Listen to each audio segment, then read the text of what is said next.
Hey, what's going on, guys? TalkNorwichCity here, back for another week of the TNC podcast. That's what we do, isn't it? It's just what we do. It's what we do. I think we've gone loopy, Jack, already. I think Robbie from Arsenal Fan TV says that. It's what we do. Well, let's steal it off him. It's what we do as well. It is what we do. We've come back since last week. Yeah. You're a year older. Thank you. I'm a blue tick heavier. Hey! It's what we do. Congrats, bro. Nice one. Well done, by the way. Cheers. Do you feel bigger now? Do you feel like a bigger man? My ego's been boosted. It hardly fits through the door now. No, it's all good. I love it. 2 wins. Mate. Screw the birthday. Yeah. I mean, by the way, thanks, Norwich City. You've made my birthday. Did you fear that your birthday could be ruined? No. Oh, did you not? Honestly, never in doubt. Oh, okay. Honestly, I mean, I put a cheeky bet on... God, you're addicted at the moment. I'm not addicted. Leo Vegas. Leo Vegas. Oh, by the way, actually, I have got to make this point. So, just to prove that I'm not just a ridiculous gambler, I just thought I'd just make it very clear to any young person that's listening now, it's not advisable, but this season I've put £54 down in total, and I've gained £69. So, I'm up. Yeah. But I've put a max of between £3 and £5 bets on. I'm not stupid with it, although if I was to bet, it would definitely be through Leo Vegas. No, sorry, what were you saying before that? Your birthday was never in doubt. Oh, yeah, sorry. So put a bet on 2-0. Norwich. Close. Very close. Well, actually, no, it wasn't close at all. It was. It was only 2-1, Jack. Well, yeah, but in terms of the way the game panned out... For the love of God, give it a rest. Tell you what, I thought we'd done alright. I am absolutely buzzing my Norwich City balls off. Wow. That we managed to get 6 points on the road. Because we sat here last week, didn't we, after the draw to Bristol City, and we weren't down, but it did feel a little bit like we'd kind of blown that win against Sheffield United a little bit, because you then were going into a game against Middlesbrough, who are a very good team, and Reading, who is never an easy place to travel to. Best in the league, by the way, for me. Middlesbrough. Do you reckon? Yep. I think they're the best team in the league, 100%. Okay. And Reading certainly weren't the best team in the league, but to beat them is very good. It is, Jack. I mean, let's not forget, they played a final last season. So How? it's I don't not. know, but... Well, no offence to Reading, but I won't dive in too much on Reading. But, it does surprise me that they're in the playoffs. I think Yapstam played a lot of mind games, or he tried to anyway. He's tried to this season, it just hasn't worked. Saying we're a physical side, telling a few people that Nelson Oliveira was his number one target. Shame that Reading fans couldn't see Nelson Oliveira. Actually, really disappointing for you. I did actually see a Reading fan, who really made me laugh. Real lack of football knowledge, right. Or just Nelson Oliveira knowledge. So. This Reading fan tweeted saying, "I cannot believe that Norwich City are letting Nelson Oliveira rot on the bench. How dare they? He could be playing in our team." And I was thinking, oh my God, unbelievable. But no, Jack, you know what? 2 massive wins.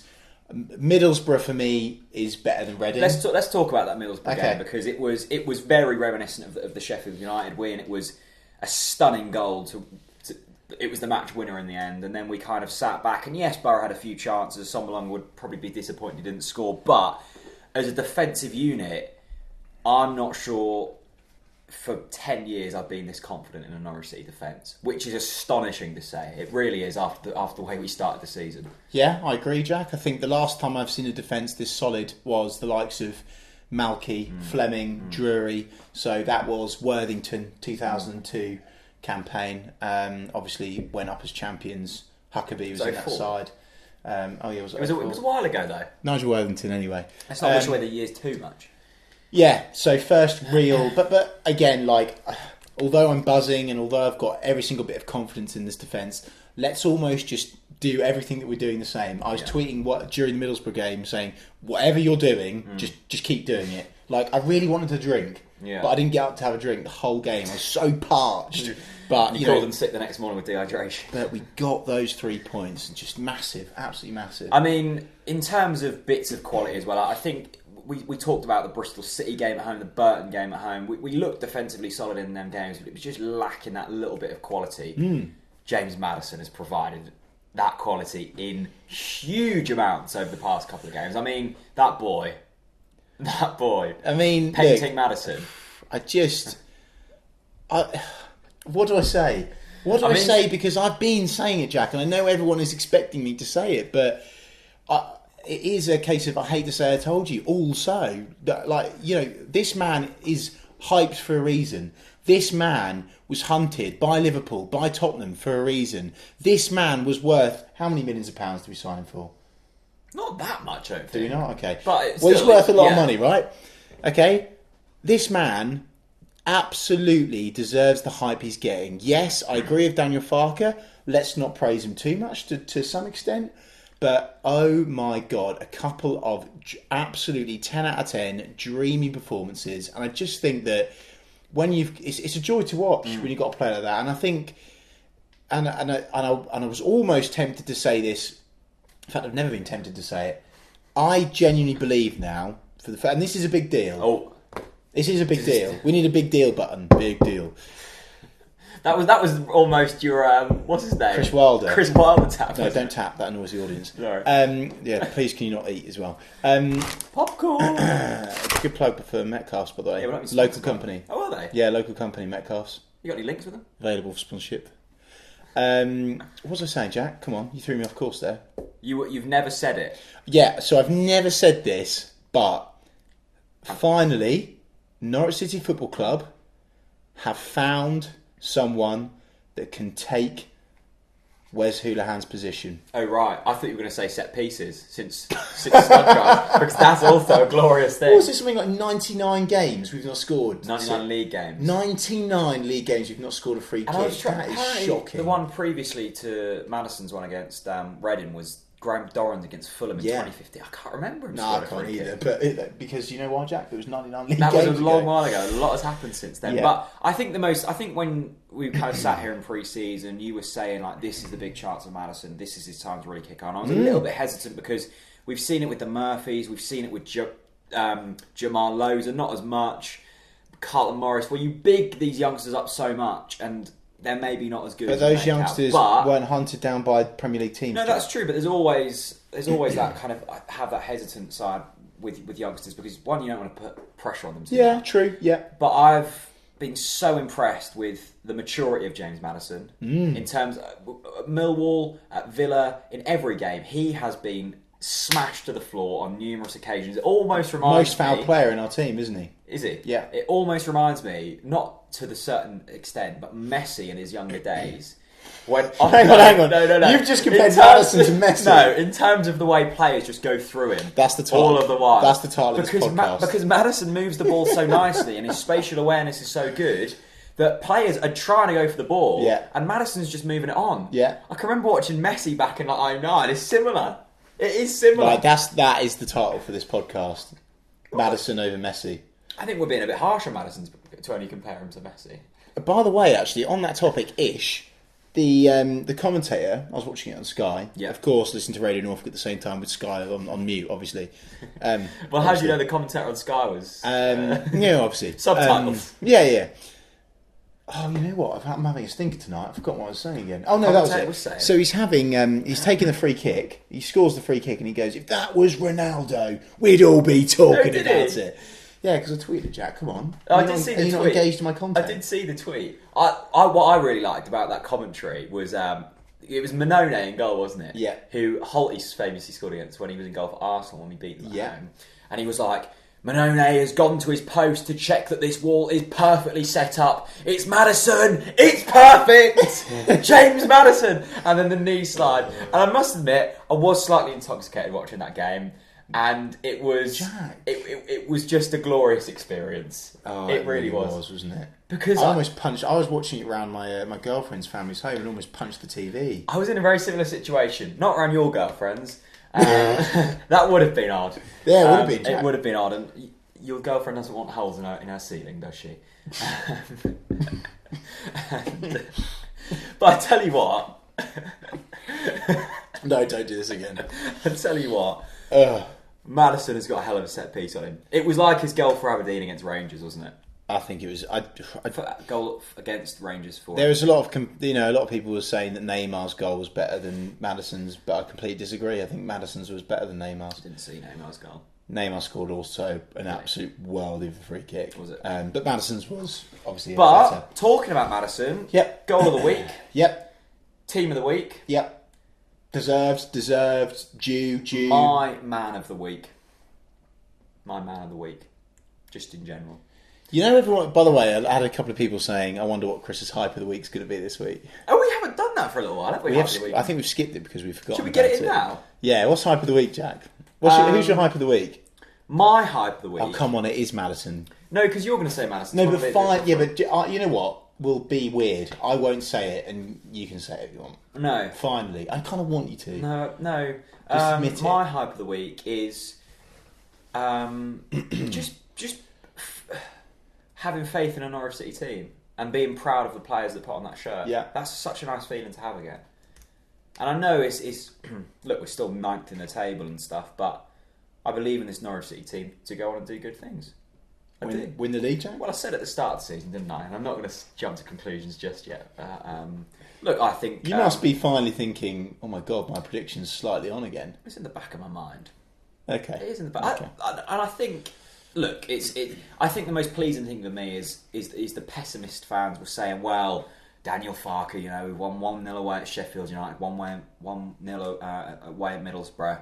What's his plan B? Well, he's clearly got a plan B because we didn't win 1-0 at Reading. And I thought that the most impressive thing for me was that 20 minutes after Reading scored, because they scored quite soon after us, didn't they? And they had a lot of the ball after then, and we just dug in, and it never looked like they were going to score again. And so many times under Alex Neil, Neil Adams, Chris Hughton, we'd score, and as soon as they got a goal, see you later. We're not getting points today. This Daniel Farke side, we don't look like we're going to roll over and die. Finally, it's been a lot of seasons waiting, but finally. And I think that another impressive thing in terms of stats is Wes Houlihan made the second most amount of tackles out of any player on the pitch. Did he really? City, behind Tom Tribal. Interesting. So that shows the real team cohesion and the teamwork ethic that we're seeing in terms of everyone coming together as one. Yeah.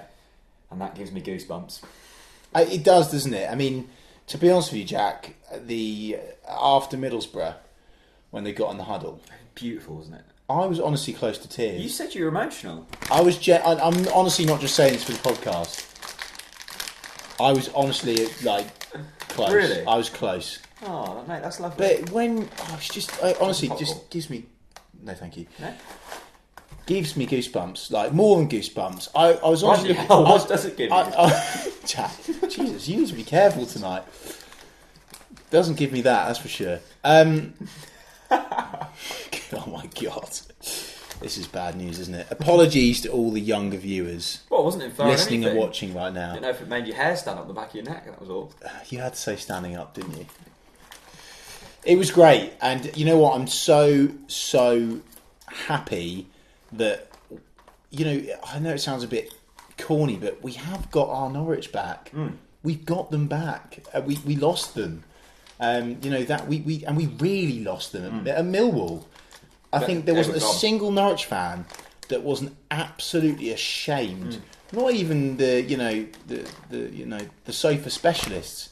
Even they were ashamed. Well, we were sofa specialists at the weekend, to be fair. Well, yeah, I'm just saying at Millwall, Jack. Calm down. What I personally love right now is you can really see the team chemistry, the team morale is 10 out of 10. Everyone's digging in for each other, as you say, Jack. Everyone's covering each other's arse. Everyone's getting Josh in the boat again. I quite like that. I love that. I quite like that from Timmy K, and I just love it. You can actually see in the Norwich City Football Club Instagram stories, which, by the way, whoever's doing them, well done. Good content. Joe Ferrari, whoever it is, give them a pay rise. Yeah, go on. Yeah, go on. Dare you. Probably will now. McNally's not there. Carry on. Anyway, let's move on. What's next on the agenda? I suppose that Cameron Jerome. Can we talk about Cameron Jerome? I was going to say, I think the player that everyone epitomises that kind of team work ethic and bringing people back on the boat. Jerome, He struggled this season. Yeah, agreed. Especially when you're behind the man like Nelson Oliveira, it's going to be tough. If you don't come in the team and score straight away, you're going to be straight out the team. I was chuffed for Jerome on Saturday because the shift he put in at Sheffield United, he played there, didn't he? Mm-hmm. The shift he put in at Middlesbrough, the shift he put in against Reading. I was really happy he scored that goal because he was at fault for their goal. Yeah. Lost his man. Yeah. He's not a defender. Yeah, but worth taking note of that, by the way. But he lost his man. Yeah, agreed. And then but he made up for it. He did make up for it. And he not only was his work ethic sublime, but that header was Cameron Jerome. Yeah. And he's done well, hasn't he? He's done well. I think he's done well in the last 2 games. Yeah.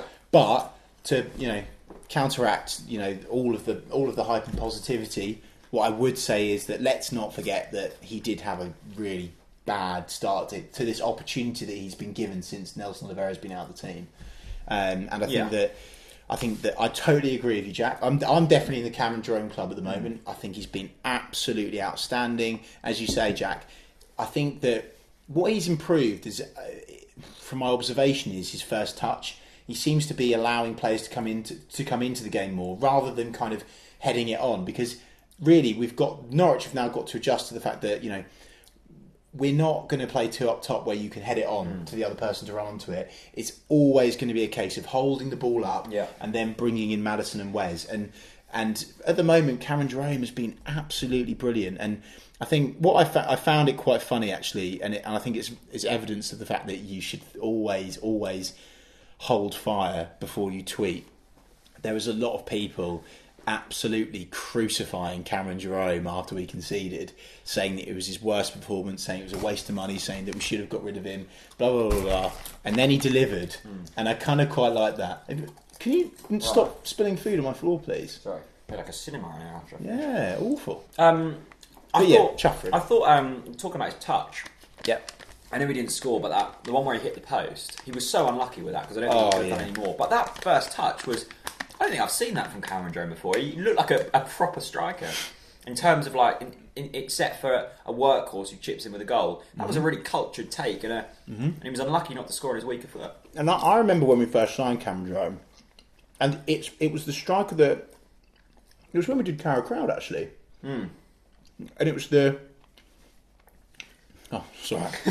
I'm enjoying this chocolate so much. Have a drink, regroup, and we'll go again. Much like, you've fallen out of the boat right now, but we're going to pull you back in. Right. And you're good to go. There we go. Thank you very much. Where was I? Bloody hell. Are you alright? You know what? These wins have sent me delirious. Cameron Jerome. When we first signed them. Yeah, when we first signed Cameron Jerome, it was everything that Norwich needed up top. We needed a big bully. I think that now we've adjusted our style of play, and I think Norwich fans do take Cameron Jerome for granted sometimes. I think you've got to remember, what he always had ridiculously huge shoes to fill, which was Grant Holt's. Yeah. He was never ever going to fill those shoes. Grant Holt is a living legend, and I don't think that anyone. I think it'll be very hard for anyone in our lifetime to actually be such a cult hero like Grant Holt, unless Nelson Oliveira stays for the rest of his career, which could happen, maybe, hopefully. But yeah, I think in terms of because we've said it a lot this season, haven't we, about perspective, and I can't think of many teams in the Championship that has a second striker as good as Cameron Jerome. I'm sure there's a few. I don't know. I think that might be a bit too far. It might be a bit too far. I think Cameron Jerome's a very, very decent player. I do think that Cameron Jerome will always deliver. For me personally, and please don't take this the wrong way, I wouldn't have been too disappointed if he'd gone, if we'd sold him and we'd replaced him. I wouldn't have been too disappointed. But now I'm counting our lucky stars because he's been sublime. He's done well the last couple of games. Interesting stat for you, Jack. Oh yeah, go on then. Interesting stat. So I think this might have been one of the EDP journos. Apologies that I can't remember who it was. So we'll just give them credit, all of them. David Freezer, Michael Bailey, Paddy Davitt. Well done. Providing the Norwich City fan base with beautifully written content and video content on a daily basis. And podcasts. Bloody nicking our ideas. Yeah. So we're all on Come Norwich. We're all sharing. We're all in the boat together. And no one's going to fall off this boat. Exactly. It's Positivity. Life jackets are provided. Yes, indeed. So, interesting stat. Okay. Cameron Jerome, on the all-time Norwich City goal-scoring list, which, by the way, he's on, is now 1 goal away from Chris Sutton. That's unbelievable, that, actually. It's a really interesting... How many has he scored? So Chris Sutton has scored 43 goals. Is this league goals? Or This is league goals. I don't know, actually. Yeah, it's league goals. It's not league goals, is it? Is it all comps? It's all comps. It's all comps. Anyway, goals. It's just goals, Jack. Goals! Chris Sutton, 43 goals between 1990 and 1994. Okay. Cameron Jerome has scored 42 goals from 2014 to, obviously, this year. 2017. So, it's worth taking note that I think people, in some sense, it's kind of a similar position to Russell Martin, really. I think a lot of people slag off Cameron Jerome, but you've got to realise the man's delivered. The man's done a job. I suppose, yeah, he's done a job. I suppose the big difference... Everyone remembers how much of a good player Chris Sutton was, but, you know, with Cameron Jerome, it's, oh, he's shit, oh, he's this, oh, he's that. Well, okay, well, look at the stats. They don't lie. I mean, he's only 5 goals away from Darren Huckabee. And I know Darren Huckabee is a midfielder, but still. I suppose the interesting thing would be there is how many goals does that equate to top flight goals, and how many equate. And let's also not forget, 16 of Cameron Jerome scored 16 league goals last season, I think, and I think probably 15 of them didn't equate to points on the board. Okay. And this season his performances have equated to points on the board. Well, don't poo-poo on the stat, Jack. That's a very good thing. Stats don't lie. They don't always lie, but they might tell a white lie. We're in the Cam. Look, we're just giving Cam Jam some love because it's due. Finally. Yeah. Good old Cam. So, yeah. Right, Chris. Another player I think deserves some of our love. I don't think we've got too much left to give, or have we? Have you got a lot? I think I've got so much love to give for this Norwich City team. Wow. Right now. Okay. I mean, honestly, by the way, hello. Kirsty's painting was falling down there. This always kind of never gets in shot. We don't really know where to put it. I mean, we could put it there, but then it doesn't kind of work with the shirt. So wouldn't your landlord be upset about that or something? Big shout out to Kirsty. Here's a Norwich City cow or Highland, whatever. So you've got a lot of love to give. Can we give go through the team. Angus Gunn, no, so much love to give. Timmy Close, so much love to give. Almost too much love to give. Pinto, well, please don't even start me. That might get a bit too much. But the other side of defence, James Husband. Oh, James. I tell you what, I can remember sitting in last week after Bristol City. Marco Stiekman, he's just been injured. We are going. Well, I think the screenshot. Yeah. It was like this. You were like this when you remembered Jimmy Husband had to go in at left back. But tell you what. Sorry, why are you calling him Jimmy Husband? Because I think we're pals now. Why couldn't you call him? Oh yeah, his name's James. So we can't actually sing Jamie Husband. No, because his name's not Jamie. No, I'm calling him Jimmy because I feel like we've made a bit of a connection now. Oh, Jimmy Husband. Doesn't really work, does it? But then. You used to be shy, and now he's all right. Turner, replace the Turner. He's come in and he's done all right. I vividly remember the gut wrenching feeling of the fact that Husband was going to play against Middlesbrough again. He didn't score though. He didn't, thank God, because that would have been awfully embarrassing having pants on my head. A lot of people were saying, I hope he scores today. Much like Timmy Close, again, and I'm absolutely more than comfortable to say it, I'm delighted that he proved us wrong. I'm delighted that he played well. And, the Fulham fans, obviously they had Husband for a while, didn't they? Yeah. Said a very similar thing. They said that, Husband started off like a pile of turd, and then he got very good. And they were like, you're being harsh. And we were like, you're having a laugh, you're a Fulham fan. But you know what, Fulham fans, you're right. Husband is now. I'm not going to go too overboard because his first performances were absolutely cataclysmic. Oh my Lord! But now, last 2 games, absolutely brilliant. And I think the important thing here is once again we talk about this team cohesion. You look at sides over the years that have gone up. There has been points in them seasons where their star players have been injured. Nelson Oliveira now, Jerome's come in, he's done a job. Stiepermann's injured, Husband's come in, he's done a job. It's them types of players. It's nice competition as well, that win you points. It's really, really good competition. I don't think Norwich City have had that for a while. I think there's been a lot of players that were cleared out last season that would literally expect for them to be the first name on the team sheet. And I think now Farke has created this really nice, not just competition, but I think in a way, if you're a Norwich City player now and you're on the bench, you're not actually going to be that disappointed because you're going to be so buzzing about the game and buzzing for just another win. It's good. Pitch war, just constant pitch war. Pitch war, hashtag pitch war yellow army. And let's talk about Farke. I mean, it's been a very, very impressive September for him. I think it's 7 games unbeaten, 5 away wins. Haven't been beaten at home. I mean, people have questioned what has been the difference in this team. What has been the difference? Why have Norwich completely changed? And he got a lot of hate, and you know, I think he got a lot of hate. After Millwall, was there a lot of hate for Farke? Jack, there was a lot of hate for Farke after Millwall. Come on, I'm not sure. Don't try and not forget how bad that game was. No, I'm not forgetting that, but I think most fans still realise that it was. I don't think a lot of people put massive blame on Farke. Okay. I don't know. Anyway, all I'm going to say is Daniel Farke is, for me, the reason why this Norwich City team have completely changed. He has been responsible. The players have always been there. The quality has always been there. The team isn't too different to what it was at Millwall, right? No. Really? No. Really? Obviously, we're now playing with 2 central defensive midfielders in front of the back 4. But apart from that, it's not too dissimilar. So he's just got them working hard. And I think as well, by the looks of things, I think the players want to win for Farke. Yeah. And I think that's so special. You know, Lapin said it, with Paul Lambert. When you get that, when you want to win for your manager, you're off. You're absolutely off. That, isn't it? Now, you know, I am taking for granted the fact we've just won 2 games where if you'd offered me 2 draws, I would have taken it. Yeah. We've just won both of them, but I'm going to go ahead of myself again. Obviously, international break coming up.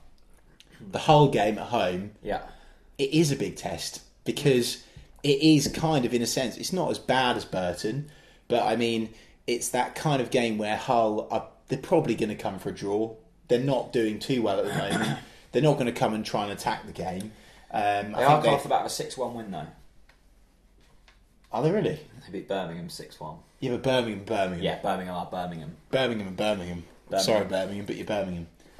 This is really quality football analysis here. Birmingham. Yeah. But they are, aren't they? They are Birmingham. They're being so Birmingham at the moment, aren't they?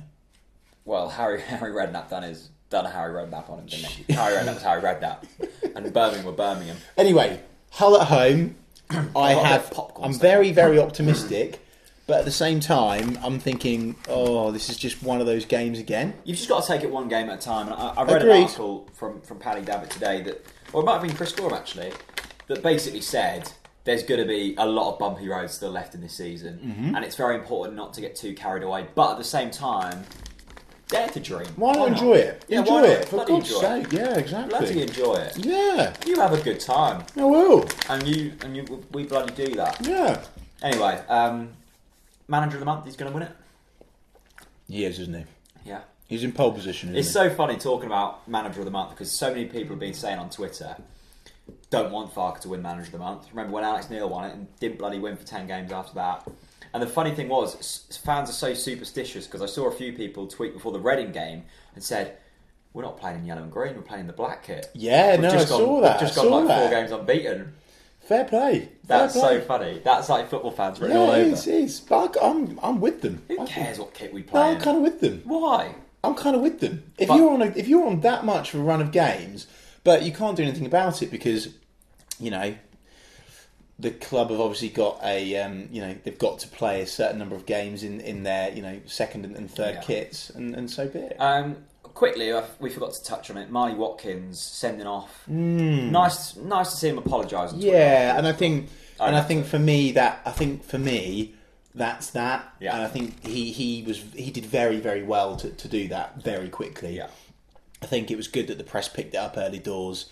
I think he does deserve credit for that. I think it shows his maturity. He knows it was stupid, and he probably knows that it was at a time where, you know, he's not really absolutely smashed it as much as people thought because obviously he did extremely well for Barnsley last season.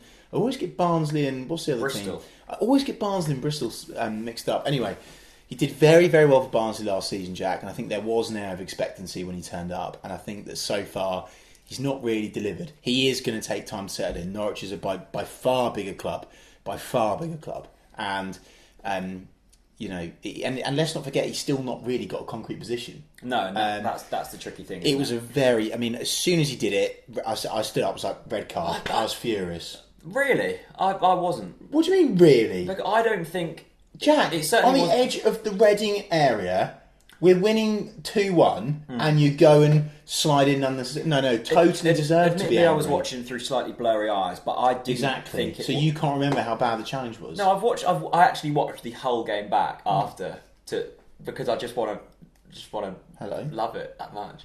This is the commitment to the cause, guys. No, I just wanted to enjoy it, because it was all a blur at the time, and it's a beautiful blur. And I don't... Yes, it was a bad tackle. Sorry, can I... It was a sending off. I need to touch on this point. Right. Do you think Watkins? No. Do you think it's very professional that, you know, being, you know, the TalkNorwichCity pundit that you are, that, you know, you watching it back again, you're getting absolutely trolleyed? No, I'm not getting absolutely trolleyed. I was merry. Okay, yeah. And what kind of Delia against Man City, merry? Yeah, Delia Smith merry. So absolutely hammered.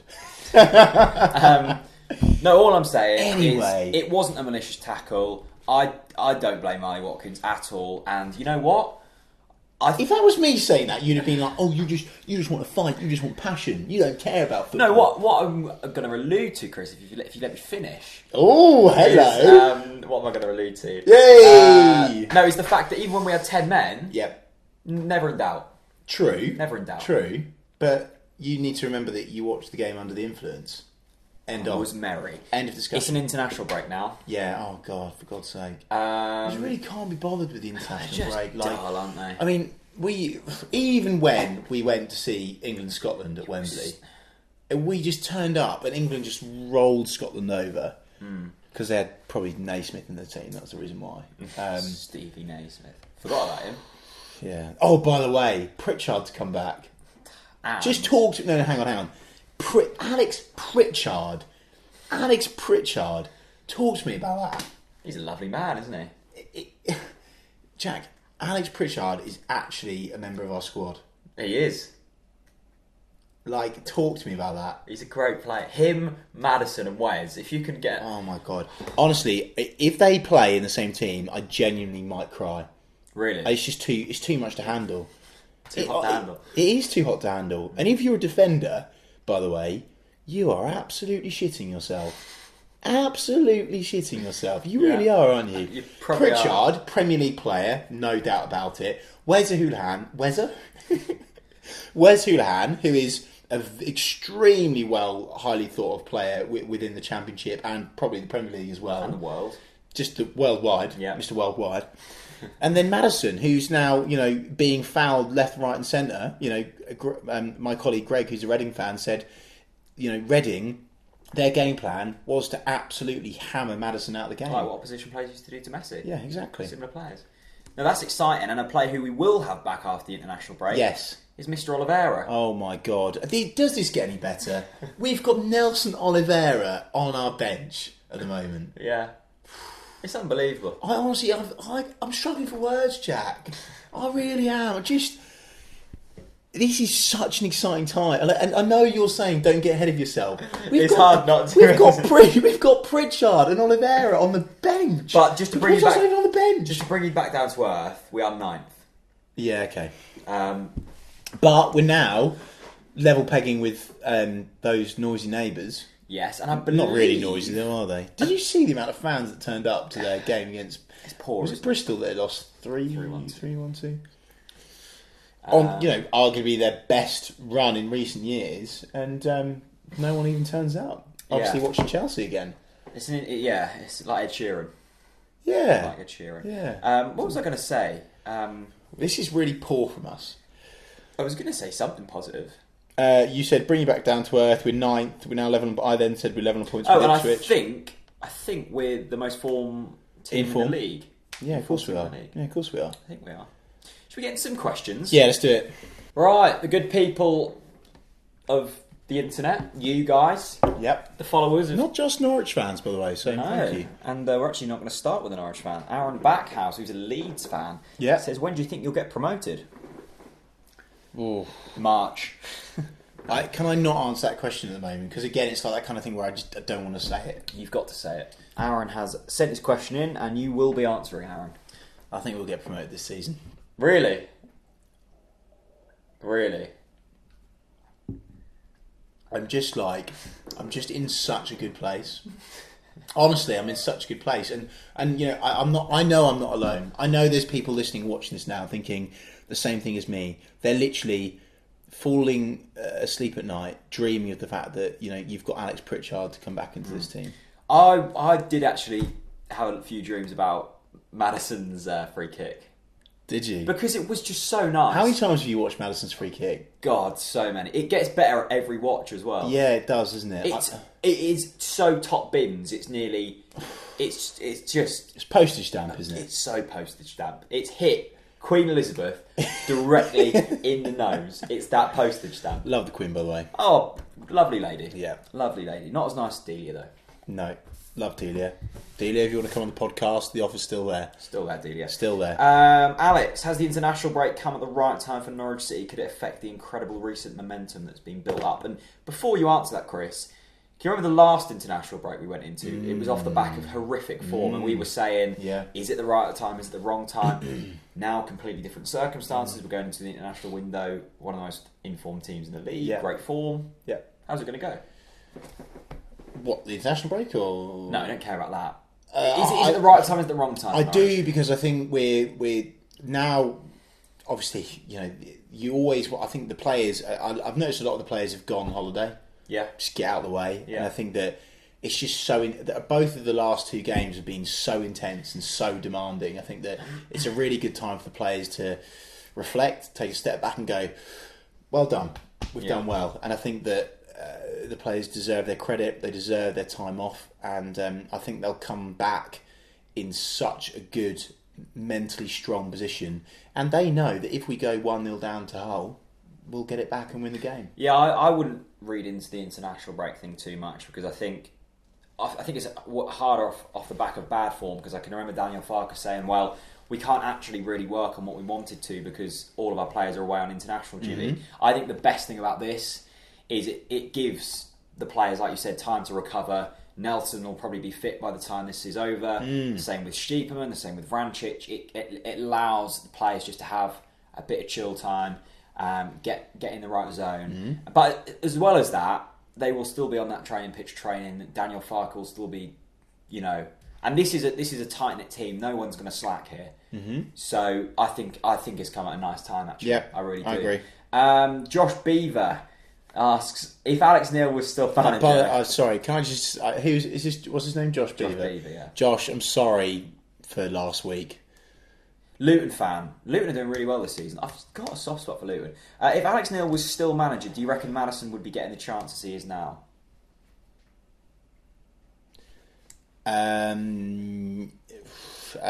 If Maddison was starting, then yes. If Maddison was on the bench, then no, because Alex Neil had no plan B. No, let me... So basically saying, do you think Alex Neil would have given Maddison a chance this season?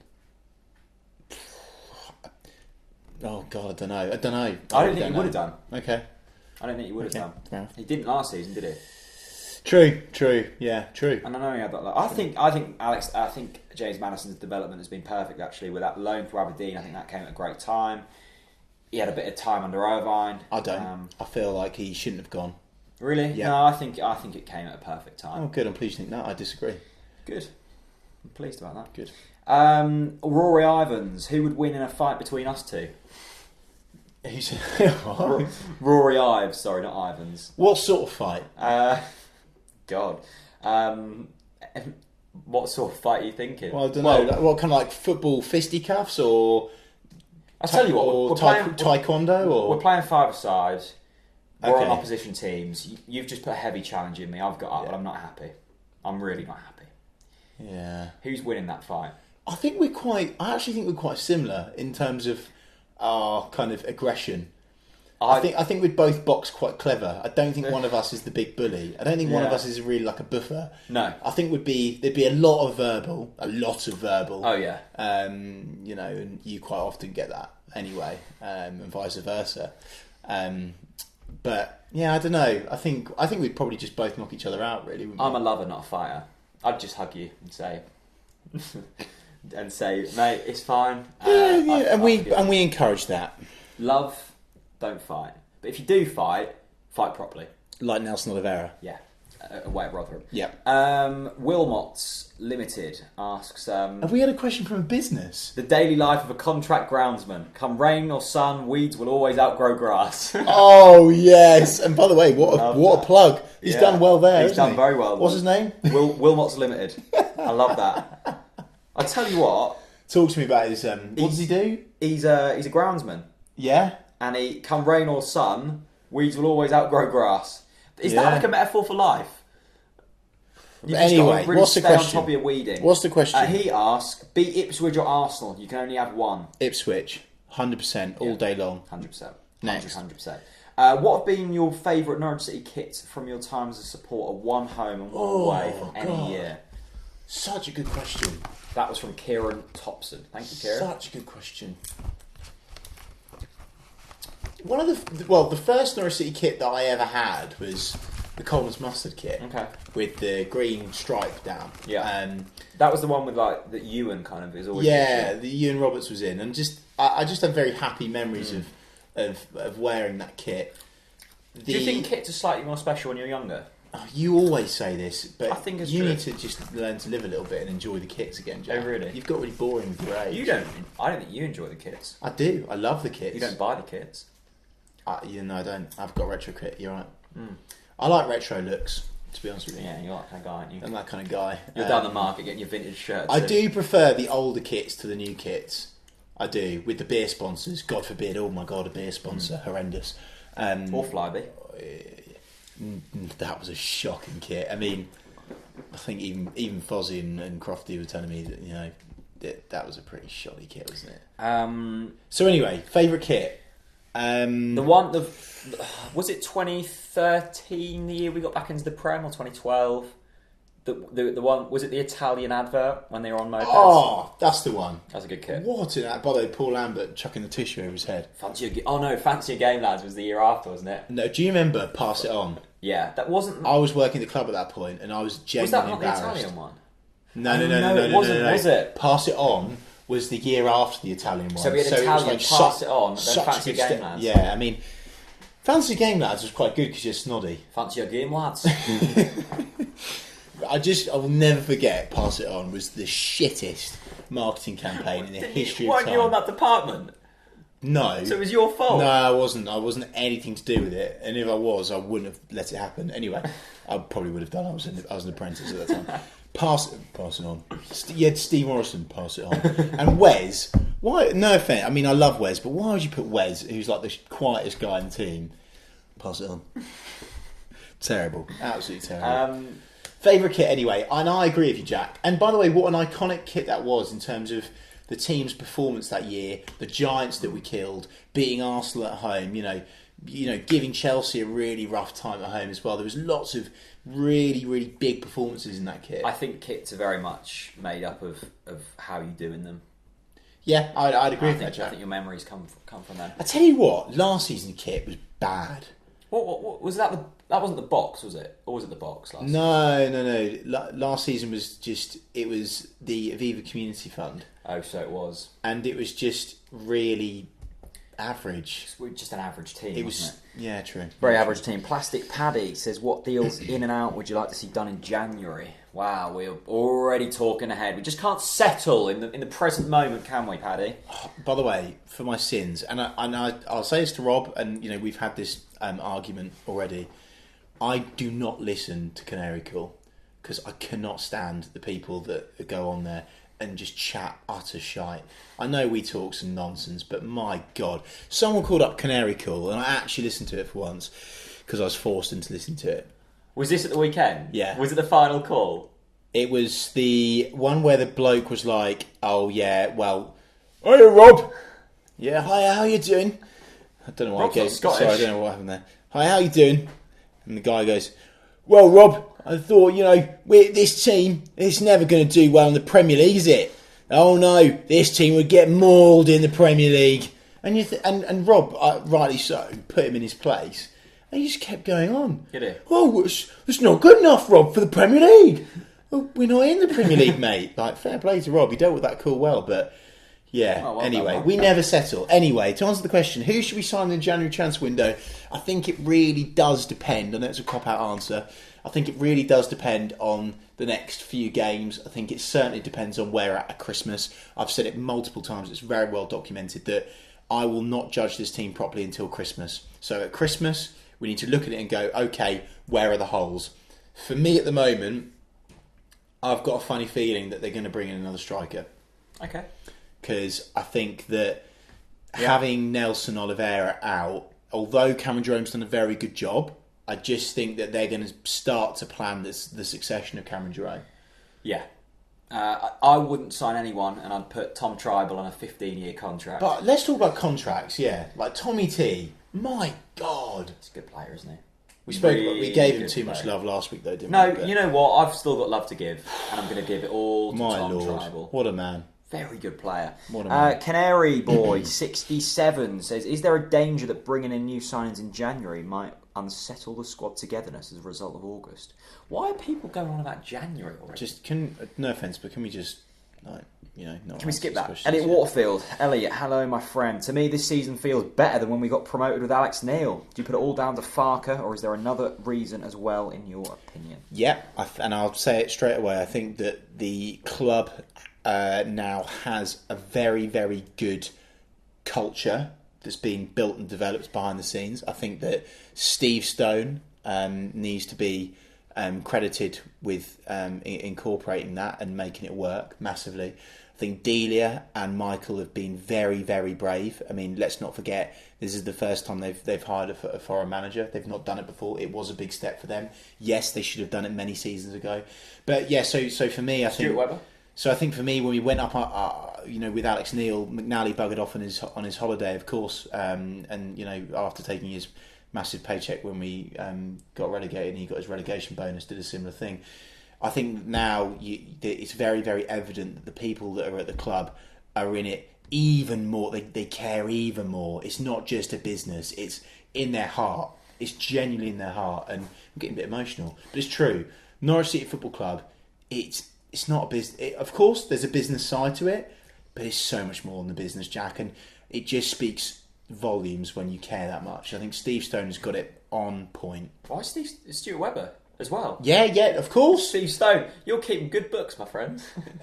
He is. If what an account. He is. Yeah, come on. Stuart Webber. Weber's been No, class. and I think that is the thing, Chris, is the fact that a culture has been created and a plan has been created. Yeah. Under Alex Neil, Moxie as well. Let's talk about. I mean, it's again very well documented that a lot of people, but the top brass at the football club questioned Moxie massively, and I think that now we've got the right people in place. And yeah, football people, proper football people. Because under Alex Neil, going back to your question, Elliot, the turnaround was unbelievable, and that 6 months was astonishing the way what he done. But it was very much a short term high and falling over again, a very long low, and there wasn't a plan put in place. And now, yes, it might take a little bit longer, and yes, there's going to be probably more bumps, but long term, if we stick with it, I think it's going to be good. Who knows? Jez from Bears, legend, says, now that it's official and Norwich City are brilliant again, isn't it time for Farke to go with two up front? No. Why not? You don't change the team now. Stupid question, sorry. Is that, would you not like to see Jerome and Oliveira? No. No? No. Doesn't work, does it? How does that? No, we haven't seen it really. Well, it's not going to work. How do you know? Because Nelson Oliveira needs his space. Is that a plan B? Because there's only so much. So long you can go with a 4-2-3-1. I think we've got so many. I think we've got so much creative players in midfield that I think it would be foolish to put Cameron Jerome up top with Nelson, because then you're going to be sacrificing either Wes, Maddison and Pritchard to come as well. And I just think that, and Josh as well. I think those players, you need most of those players on the pitch, really. I suppose it does come down to that kind of talent you've got in behind the striker. T92 Bristol Rovers says, if you were offered £17 million for Nelson Oliveira right now, would you take it? No way. I don't think I would either. No way. No way. Club would take it, but that's another point. Would they? Yeah. 17 million in this market? Too bloody right they would. Okay. Too right they would. Okay. Chris Nicholas says, if you could send Chris Wilder anywhere in the world, where would it be? Oh. You know where I'd send him? Yeah, go on. To the coach driver's house and just make him sit there. Yeah, and just talk to him on a one-to-one level about his job. Yeah. Just make him sit there, watch whatever the coach driver watches. Yeah. EastEnders probably. Yeah. Okay. Has to eat tea with him. Yeah. You know I'd send him? Where? I'd send him to Ipswich. Would you? You know... Let's not be too harsh on him. You know, gets off the train. It's just... Everything's grey. Everything. It's still in black and white, that place. You know, a seagull shits in his head. You know, yeah, of course you do. Pigeons flying around him, and he's thinking, God, this is awful. Get me back to Sheffield. Yeah, and then, you know, he gets forced to go and watch a game at Ipswich. Mick, now this is a good point actually, Mick, and I probably should have written this in the agenda. Go on then. Should the club have used points for the Arsenal tickets? Oh, now, this is really thanks for bringing that up. So thanks, Mick, about that. Mick, his name is actually Michael. So basically, we talked about this last week in terms of the Ipswich game. In terms of the points, was it laid out? That ended up going fine. Most people who wanted tickets got tickets. Arsenal, on the other hand, is of course in the cup. It's half term. It's £10 a ticket. Kids go for like £5 or something. 5,000 tickets were given to Norwich City. Now I thought, I'm not going to the game. I can't get time off work. But I thought if I do want to get a ticket, I could get one probably a week after. They sold out in 2 hours. They went on general sale. After that, another 4,000 tickets were released, or 3,600. So we're now taking nearly 9,000 fans to the Emirates, which I think is a record away following for Norwich City. Now, apart from at Wembley, obviously. Yeah, of course. Now, the likes of Big Dave, who's been to Middlesbrough. Yeah, loved his 2,500 Loved points. His rant on Twitter. So with him. Yeah, people who were either at work and get on the internet at 9 o'clock in the morning, even people who could, struggle to get tickets. Now, I suppose the argument here is, why is there a waypoint system in place when it's not used? Agreed. What did you think of it? To be honest with you, I looked at it and laughed because I think it was a royal balls up. I just think it was ticket. There needed to be the point system, and I think that I haven't taken either side. So I'm obviously, I feel sorry for the likes of Big Dave that, you know, follows Norwich up and down the country and every single week and couldn't get his ticket because he was an hour late. Yes, I think if you want it that bad, you would have stood in the queue, but, you know, the website might have you've got to work. Yeah, like, people have got to work to afford the tickets, right? Yeah, take a day off work. The thing for me which makes me laugh is that there will be probably a minimum of 500 fake Arsenal fans that will get the half and half Arsenal Norwich scarves, and you know what? There's two people that I know, and I'm not going to name and shame them. But basically, it just makes me laugh. Like, you're from Norwich, you know, Norwich City. You need to support Norwich City, but you have a soft spot for Arsenal. I mean, just kind of, you know, I just think it's ridiculous, really. And I hope, and I tweeted at the time, I hope Norwich win in the most gruelling. I hope Tom Tribal scores a dribbler that basically ricochets off 3 Arsenal players, and then Ozil handballs it into the back of the net, and then he gets sent off. And I think it happens in the 95th minute.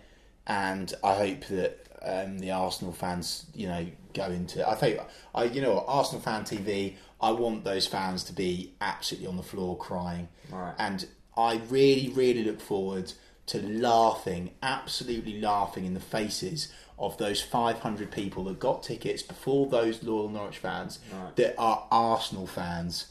They are Arsenal fans. I mean, the funny thing for me is, if you're an Arsenal fan from Norwich, why don't you just get a ticket in the home end? Because they struggle to fill it. Yeah, it's just very plastic, and I really, really hope Norwich win. I suppose the other argument from that is there's going to be a lot of kids there who are going for the first time. Brilliant, fantastic, and I love that, Jack. But there's not that many kids. No, what I'm saying is it allowed people who can't get to games, can't afford to go to games, to have that opportunity, and that is a glorious thing. And what I must say is, although I've shouted, you've done what? Goodness gracious! Although I've slagged, my God, me, Christopher. Although I've slagged off the fact that there should have been a point system. God, this has been really bad tonight, hasn't it, Jack? God. I think it's great that the tickets were as cheap as they were. Yeah, definitely, and I think London game as well. The ticket office will learn from. Let's be positive. Yeah. It's fantastic that there will be at least 7,000 pure Norwich City fans go to the game. Charlie Sopp, when you come to Leeds, lots of questions from Leeds fans tonight. Hello, glad you're still here. Quite like Leeds. When you come to Leeds away, I'll have a few beers with you. I'd love to discuss wider football, different matchday experience, chaps. Let's grab a beer, Charlie. Yeah. Tell you what, cheap beer in Leeds, which is glorious. Cheap I'm up for it. Jonathan Parker, if Norwich City ever folded, would you go and support another pro club or just go local? I'd go and support Yarmouth. I'd follow up and down the country. I don't know what I'd do. No? Norwich is my life. Alright. Live by it, breathe by it. Die by it. Die by it. I'll have OTBC on my grave.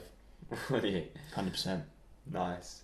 I genuinely refuse to answer that question. Yeah, no, that's a silly question, Jonathan. Not with Steve Stone on the books. Jordan Wilson, playoff final, and it goes to pens. Who's your 5 penalty takers? Great question. Love this. Could you just imagine? Oh my God, that's just beautiful, isn't it? Right. So many players you want to take a kick.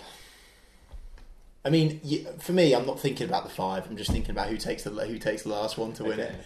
And for me, honestly, I would honestly self-combust if Angus took the last kick. You're not having that. We've got to be a bit realistic. I don't give it. No, come on. It's a fun question. It's not a fun question. It's a fun. Serious. Goalkeepers take penalty kicks sometimes. They do, yeah. Nelson Oliveira scores the 4th. Angus steps up to win it, and honestly, I can't actually. I'm welling up, genuinely. Like, oh my God! Could you imagine Angus, his hometown club, and he scores the winning penalty in the playoff final in the Norwich end?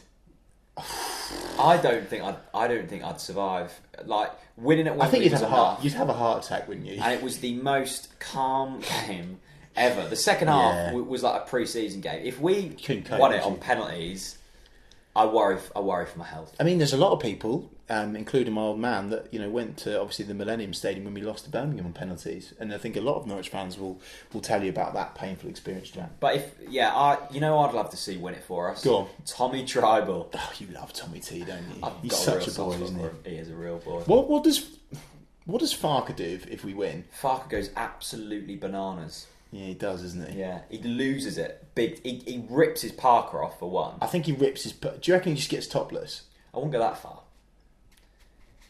Okay. That's just your dream, is it? Just don't know.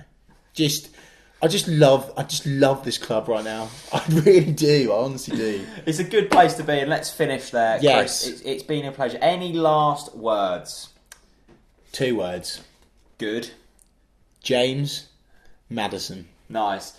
Thank you very much for watching. If you're listening on iTunes, please do leave it a review. A lot of people left it a review last week. Oh, so no, sorry, Jack. I can't finish. Oh, of course. Everyone, this is Norwich City, the 90s, by none other than our favourite Norwich City author, Ed Cousins-Lake. Who we need to get on the podcast, by the way. Who will come on the podcast eventually, but he doesn't actually live in Norwich. This man's knowledge of the football club and the stories that are in this book, and actually I think it's hold it up. It's very good. It's very good. I'm really endorsing this as well. I'm really endorsing this. No, what I like about the fact that Ed is doing, I think he's doing 70s as well, 70s, 80s, and 90s. I think definitely the 80s. 80s one's definitely out because I've got it. Oh no, it's 80s, 90s, and noughties, isn't it? Sorry, guys, you can't have 70s. It's really good for me because I wanted to see these days. I wish I'd seen the European run, and this book, this has got, you've got Craig Bellamy in here. You've got pictures. You've got all sorts. It's got some pickies. Rob Butler's done a bit. Yeah, has he? Yeah. Hello. But arguably the most successful time in Norwich City's football club, documented by Ed Cousins-Lake. What do you say? The link is in the description below. And if you follow us on Twitter at TalkNorwichCity, we will be giving five Darren Huckabees, 5 copies away of this on Twitter. Go follow us. Links in the description. Thank you very much to Ed. Thank you very much for you guys for listening. It's been a pleasure on the Ball City, and let's hope after the next couple of weeks we will still be in fine spirits. Oh, we will. We will. Goodbye.